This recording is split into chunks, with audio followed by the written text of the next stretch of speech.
오늘은 저와 여러분들이 신명기 10장 12절에서 22절 말씀으로 풍요한 삶을 누리려면 이라는 제목으로 은혜를 나누려고 합니다.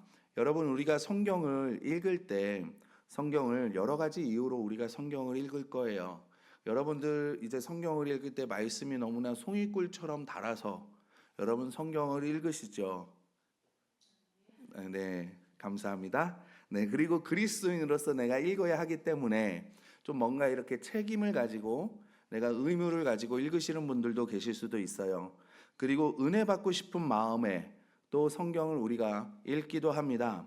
그러니까 여러 가지 이유가 있어요. 사람마다 각자의 이유가 있는데 여러분, 우리가 성경을 읽는 이유 중에 하나, 중요한 이유 중에 하나는 뭐냐면 하나님을 알기 위해서 우리가 읽어야 된다는 거예요. 성경에 기록된 이스라엘 역사를 통해서 우리는 하나님이 어떤 분이신지를 우리가 알 수 있습니다. 그리고 계명을 통해서도 하나님이 어떤 분이신지를 우리는 알 수 있는 거예요. 여러분, 신앙생활에서 가장 중요한 것이 뭐라고 말씀드렸습니까? 관계죠. 여러분, 우리가 서로 관계가 중요하다 그랬는데 여러분, 상대방에 대해서 내가 아무것도 모르면 그 사람과 가까운 관계, 옳은 관계, 바른 관계를 여러분 이룰 수 있습니까? 못 하잖아요. 그런 거예요. 그리고 우리는 만나면 만날수록 그 사람에 대해서 더 알아가게 되고, 그리고 알면 알수록 더 가까워지는 게 여러분 우리의 관계잖아요. 마찬가지라는 거죠. 우리가 하나님에 대해서 알면 알수록 우리가 하나님과 더 가까워질 수 있다는 거예요. 그리고 하나님이 주시는 것들을 우리가 누릴 수 있다는 거죠. 하나님의 풍요로움을 우리가 함께 누릴 수 있는 거예요. 그래서 오늘 본문을 통해서 우리는 하나님이 어떤 분이시는지를 새로 깨닫게 되는 겁니다. 여러분, 신명기는 우리가 잘 알듯이 이스라엘 백성들이 애굽을 탈출한 후에 이제는 광야에서 40년을 지내요. 그리고 이제 요단강을 건너면 가나안 땅을 정복하러 들어가는 그 마지막 순간, 이제 모세가 이끄는 마지막 그 순간에 기록한 다시 모세를 통해서 언약을 맺어가는 게 바로 신명기죠. 여러분, 9장 1절 이하를 보면 모세가 가나안 땅에는 너희보다 강대한 나라가 있다. 그리고 성읍들과 높은 성벽이 있다. 엄청 강한 아낙 자손도 있다. 그런데 너희들 오늘 요단강을 건너가서 너희들이 이 모든 것을 차지하게 될 거야 라고 9장에서 말하거든요.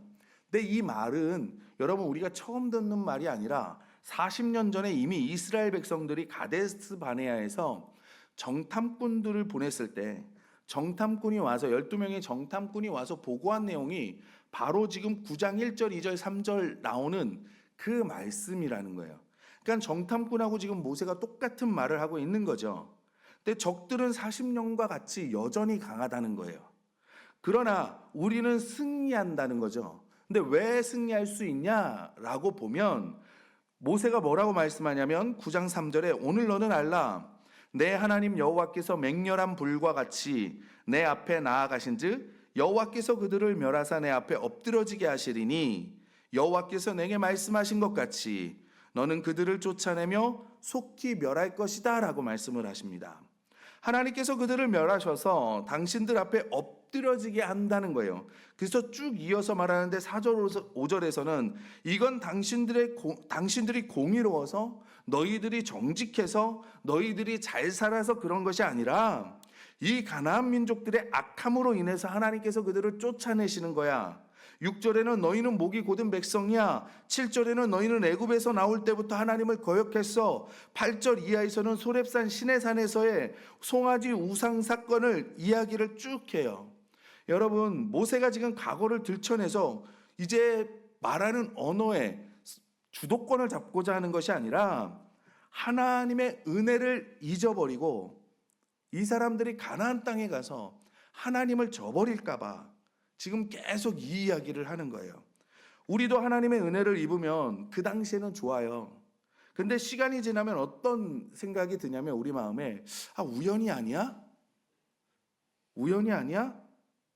혹시 이게 아니라 다른 것을 선택했으면 더 좋았을 뻔. 포기한 것에 대한 아쉬움이 남고요. 그리고 나중에는 이게 내가 이룬 것이라고 생각을 해요. 그렇지 않습니까?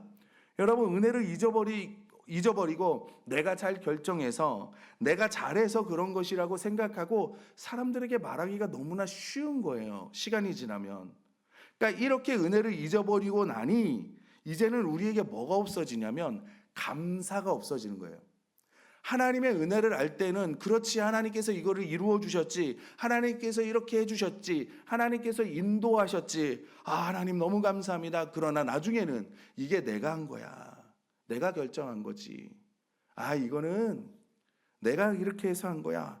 그러면 이제 하나님에 대한 감사를 잊어버리게 된다는 거예요. 예를 들어서 우리가 하나님의 말씀에 순종하게 되면 하나님께서 약속하신 복이 우리에게 임하게 되어 있습니다. 여러 가지 모양으로 임하게 돼요.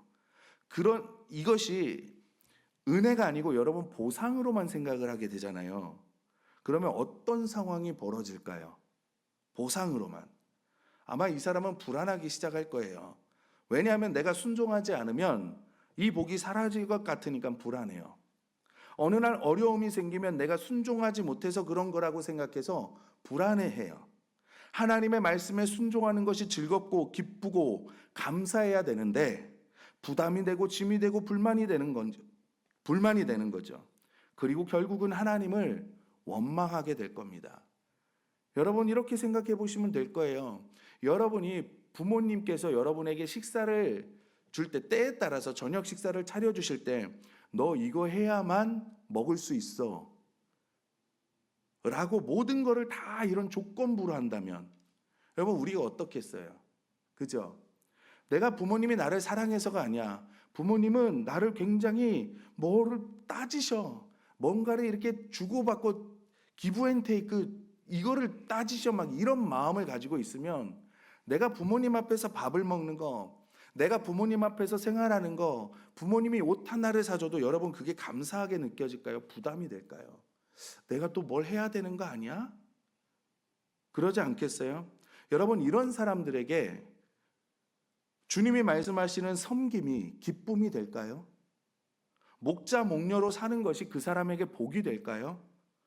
신앙생활이 그 사람한테 재미있을까요? 그리고 혹여 뭔가 외적으로 잘 되면 어떤 생각을 이 사람은 가질까요? 내가 하나님을 잘 섬겨서 이런 일이 됐지, 이렇게 됐지 라고 생각하지 않겠어요? 그리고 자기보다 못한 사람들을 보면 어려움이 있거나 문제가 생긴 사람들을 보면 속으로 어떤 마음을 가지겠어요? 아유 좀 잘 섬기지, 잘 믿지, 신앙생활 좀 잘하지 이런 마음이 안 생기겠냐는 거예요. 그러니까 우리가 알아야 할 건 뭐냐면 하나님께서 우리에게 주시는 복, 이 모든 것들이 은혜라는 거예요. 은혜. 솔직히 하나님께서 섬길 수 있는 마음을 주시지 않으면 우리는 섬길 수 있는 존재가 되지 못합니다. 하나님께서 남을 돕는 마음을 주시지 않으면 우리는 돕지 않아요. 주지 않습니다. 여러분 살면서 섬기는 삶을 살 때가 많으십니까? 이기적인 삶을 살 때가 많으십니까? 대답하지 마시고 속으로 한번 생각해 보세요. 여러분 남에게 베푸는 삶을 살 때가 많으십니까? 아니면 이기적으로 사실 때가 많아요? 아니면 남을 위해서 희생하는 삶을 사실 때가 많습니까? 아니면 모른 척하고 지나실 때가 더 많아요? 굳이 답하지 않으셔도 돼요. 왜냐하면 저와 비슷할 거라고 저는 생각합니다. 저도 이렇게 보면 이기적으로 살 때가 많아요. 여러 가지 이유를 대면서 지나칠 때도 많이 있습니다. 여러분 그런데 솔직히 감사하기는 한데 이상한 게 뭔지 아십니까? 우리는 이런 존재인데 우리가 가끔 섬기잖아요. 그럼 하나님이 우리에게 복을 주시는 거예요. 은혜를 주시는 거예요. 내가 쓰는 것에 비해서 눈꼽만치 내가 베푸는데 하나님이 나에게 복을 주시는 거예요. 내가 정말 조금밖에 희생하지 않는데 하나님이 칭찬하시는 거예요. 여러분 인간 세상은 99가지를 잘하고 한 가지 잘못하잖아요. 책만 듣고 쫓겨나요. 근데 하나님은 99가지를 잘못해도 한 가지를 잘하면 그 잘한 한 가지를 보고 우리를 칭찬하시고 복을 주시고 은혜를 주신다는 겁니다. 여러분이 하나님을 위해 헌신하는 것이 큽니까? 받은 복이 더 큽니까? 여러분 우리 받은 복이 더 크잖아요. 그래서 은혜라는 거예요. 내가 하나님 앞에 헌신하는 걸 얼만큼 헌신하실 수 있으십니까? 우리 하나님이 받은 복보다 우리가 더 하나님 앞에 드릴 수는 없잖아요. 마치 어린아이가 부모님에게 막대 사탕 하나 선물해 드렸더니 과자 선물이 박스채로 오는 것처럼 막 감당할 수 없어가지고 그런 것처럼 말이죠. 여러분, 이것을 알면 내 마음속에 감사가 절로 나오지 않겠습니까? 그리고 하나님을 더 사랑하게 되고 하나님의 뜻대로 사는 것이 기쁨이 되지 않겠습니까? 지금 모세가 이스라엘에게 이 이야기를 하고 있는 거예요. 그리고 모세가 금송아지 사건, 가데스 바네아 사건에 대해서 이야기를 합니다. 이것은 모두 우리 내용을 알기 때문에 짧게 설명을 드리면 두 사건에는 공통적인 사건이 나와요. 뭐냐면 이스라엘 백성들이 우상을 만든 것을 하나님께서 아십니다. 하나님께서 아셔가지고 모세에게 뭐라 그러냐면 하나님께서 그들을 진멸하려고 하셨어요. 이스라엘 백성들을 다 진멸하려고 하셨습니다. 그때 모세가 어떻게 해요? 두 돌판을 깨고 하나님 앞에 올라가서 기도하죠. 그래서 어떻게 해요? 하나님의 마음을 돌려요. 그리고 가데스 바네아도 마찬가지죠. 막 10명의 정탐꾼이 안 된다 막 하니까 사람들이 막 안 된다, 우리 애굽으로 돌아가자 막 하니까 하나님이 화가 나셔서 진노하셔서 이스라엘을 멸하시고 모세를 통해서 내가 너로 민족을 세우고 강한 민족을 다시 세우겠다. 그러니까 이때도 모세가 하나님 앞에 기도해서 하나님의 마음을 돌립니다.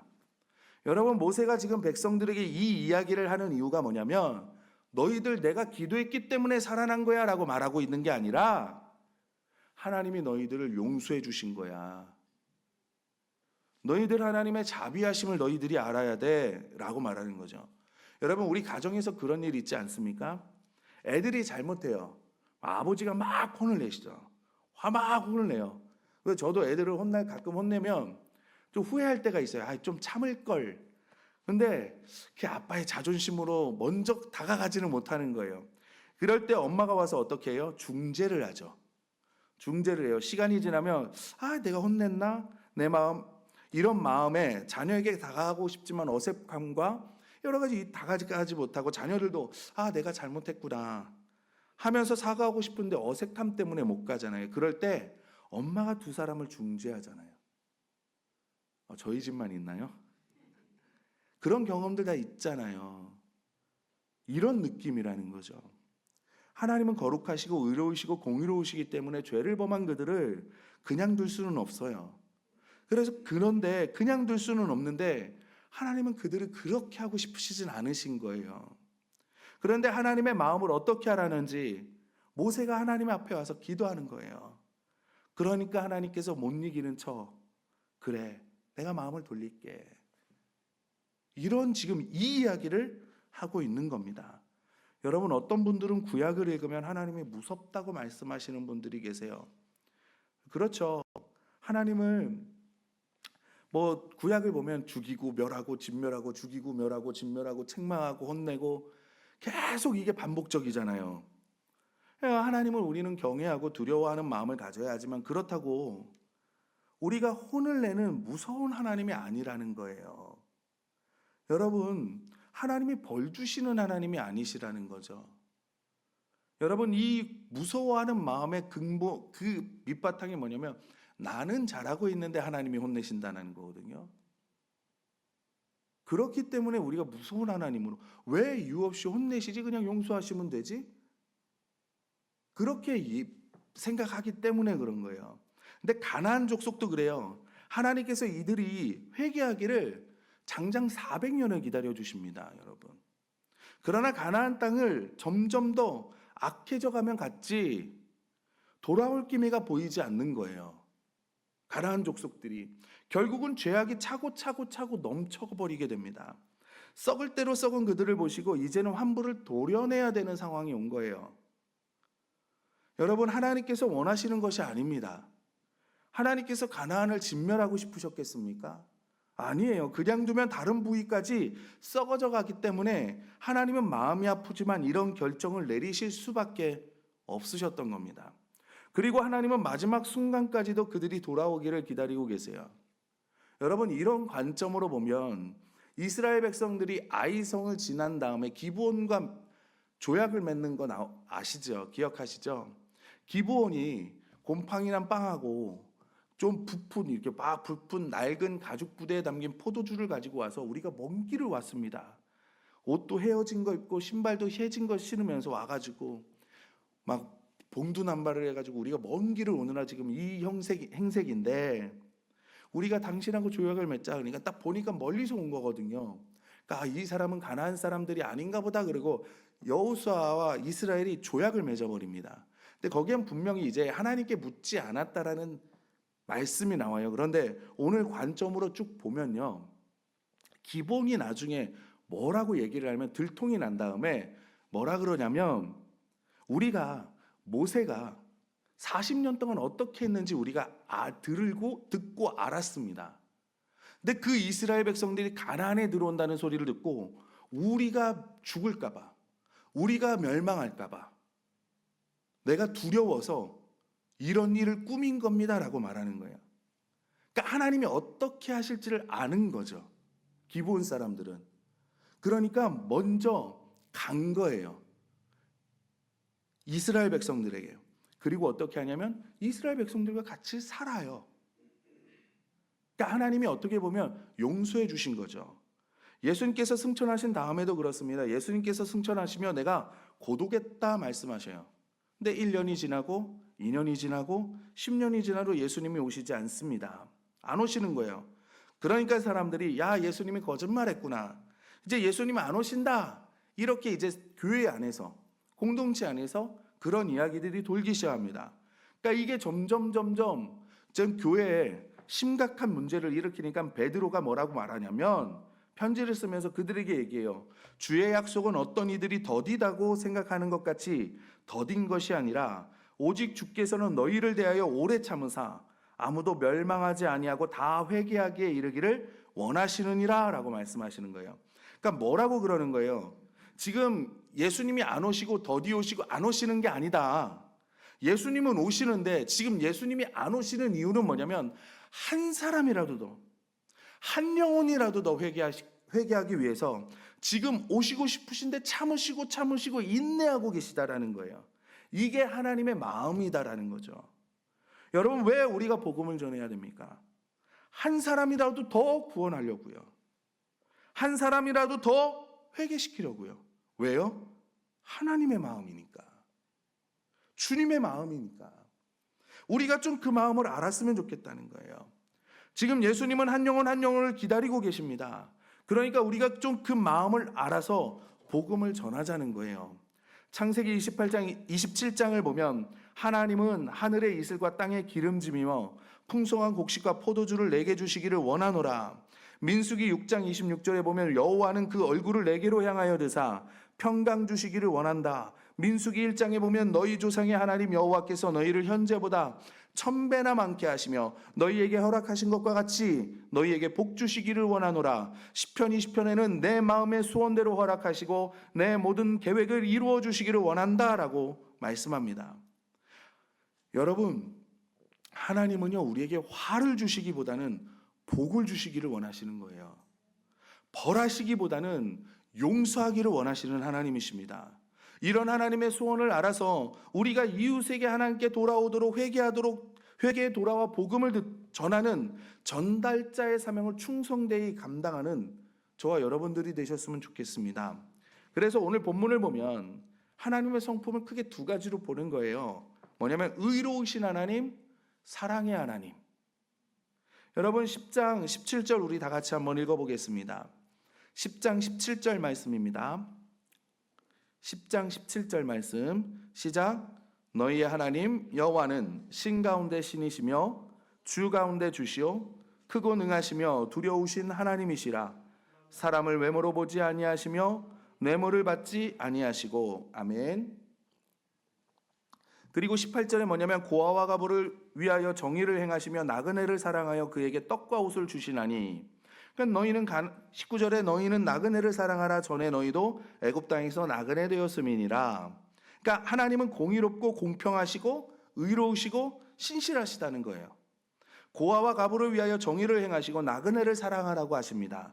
그러니까 이 사람들은 사회적인 약자들이죠. 그들을 돌보라는 거예요. 그래서 이 말씀과 성경에서 비슷한 말씀을 가지고 많은 그리스도인들이 선한 일을 정말 많이 하거든요, 교회 내에서. 근데 우리나라가 오른손이 한 일을 왼손이 모르게 하라. 라고 하는 것 때문에 교회가 많이 봉사를 하는 것을 많이 나타내지를 않아요. 드러내지는 않습니다.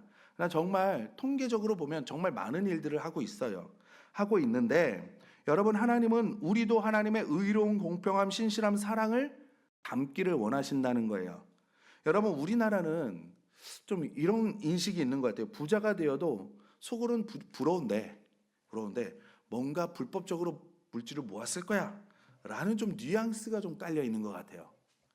그래서 잘 살면 뭔가 저는 뒤쪽으로 뭔가를 하든지 아니면 뭔가 정직하지 않은 방법으로 모았을 거야. 그러니까 약간 약자는 옳고 강한 자는 좀 틀린, 많이 가진 자는 틀렸다라고 하는데, 그러면 약자는 누구고 강한 자는, 많이 모은 자는 누굽니까? 약자 기준이. 아마 약자가 더 약자로 있으면 여기는 아마 많이 가지신 분일 거예요. 그럼 우린 다 틀려버린 거예요. 그러니까 기준이 없잖아요.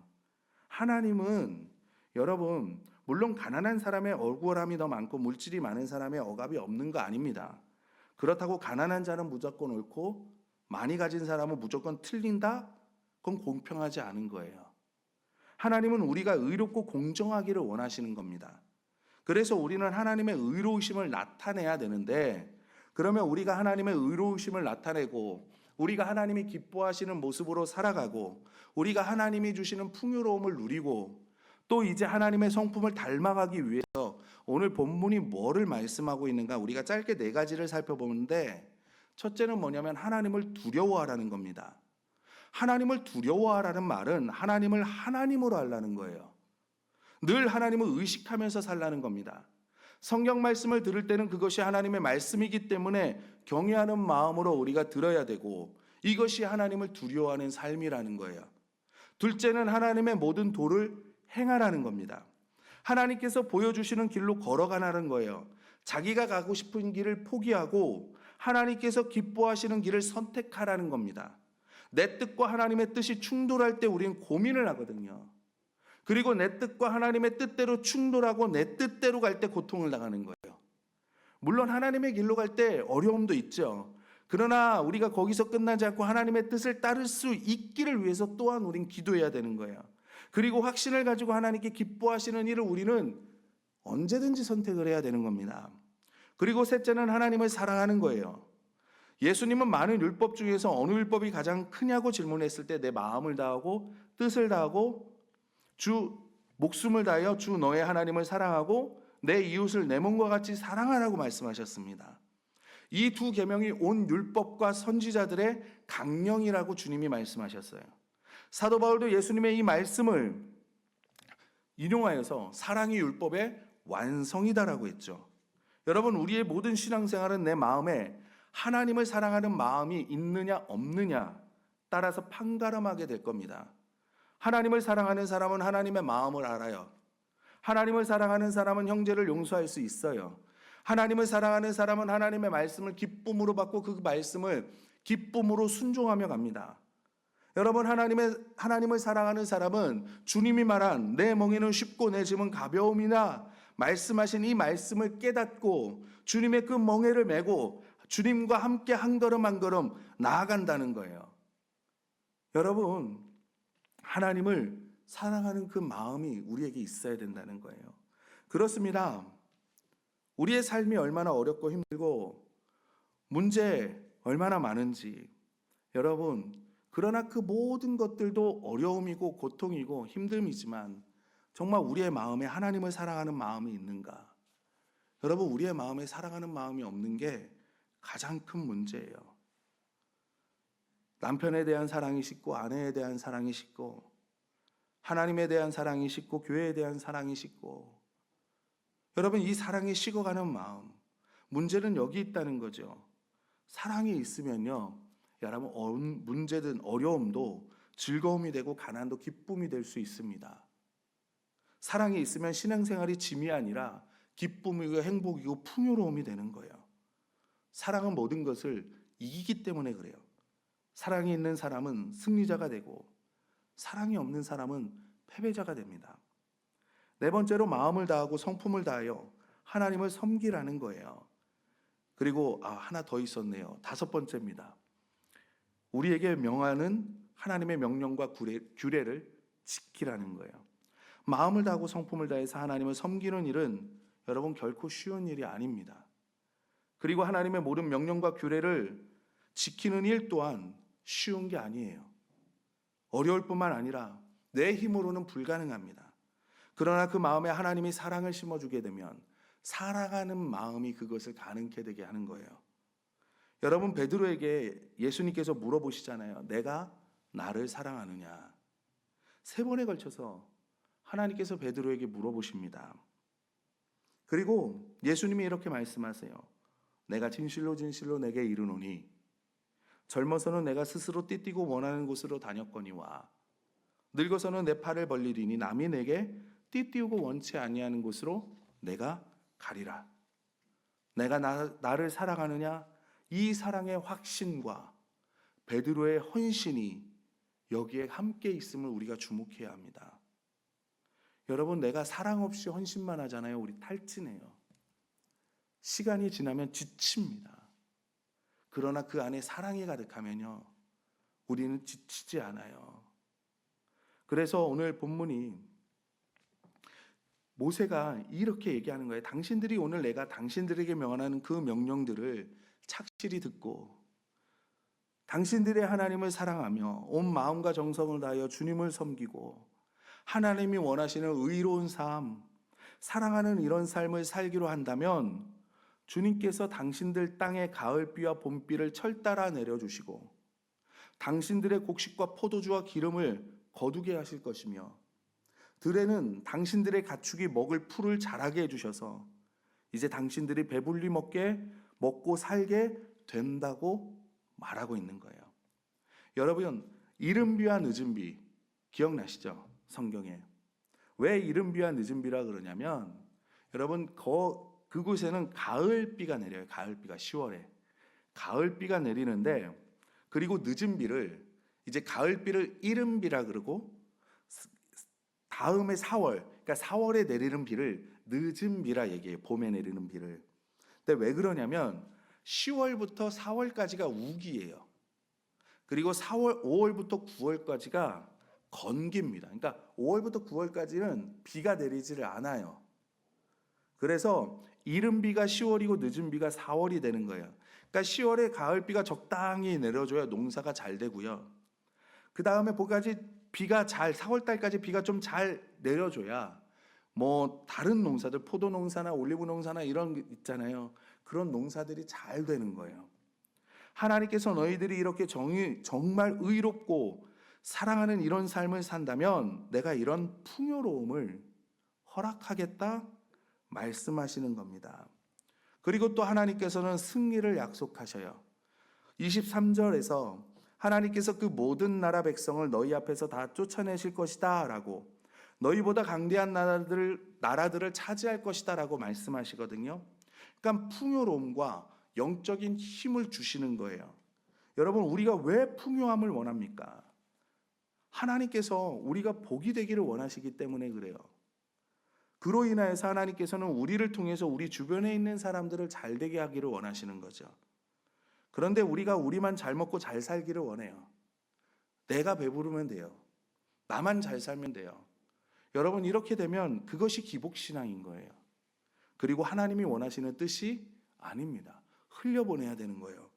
왜 우리나라가 잘 되기를 원합니까? 왜 우리나라가 솔직히 좀 강국 영향력 있는 나라가 되기를 원해요? 여러분, 남들 머리 위에서 내 맘대로 하려고 그런 겁니까? 아니에요. 더 큰 역량을 가져서 하나님께서 우리나라를 통해 다른 나라들을 섬기기를 원하시는 거예요. 그런데 우리나라가 강국이 되는 것에만, 어떤 힘을 갖는 것에만, 어떤 영향력을 가진 것에만 여러분 몰두하잖아요. 그러면 잘못된 선민 사상에 빠집니다. 이스라엘이 그랬잖아요. 풍요로움도 주고 힘도 주셨는데 선민 사상에 빠지니까 하나님의 뜻과 다른 방향으로 가는 거예요. 거룩한 백성 제사장 나라가 되라고 구별하셨는데 여러분, 그렇게 하면 안 되죠. 하나님 원하시는 우리의 거룩을 추구하고 의로움을 추구하고 사랑하는 삶, 섬기는 삶을 살기로 결심할 때 그 다음에 하나님이 주시는 것이, 복으로 주시는 것이 풍요이고 그 다음에 우리에게 힘을 주시는데 영향력을 주시는 겁니다. 그러니까 우리가 풍요로운 삶을 살고 싶으십니까? 하나님을 사랑하시고 하나님의 말씀에 순종하시고 하나님을 더욱더 따라가시기를 바랍니다. 바라보시기를 바랍니다. 저는 우리 영도교의 모든 성도님들 삶이 하나님의 성품을 나타내셔서 하나님께서 주시는 풍요함과 선한 영향력을 누리시고 아낌없이 베푸시고 나누어 주고 흘려보내시는 정말 그런 분들이 되시기를 주님의 이름으로 소원합니다.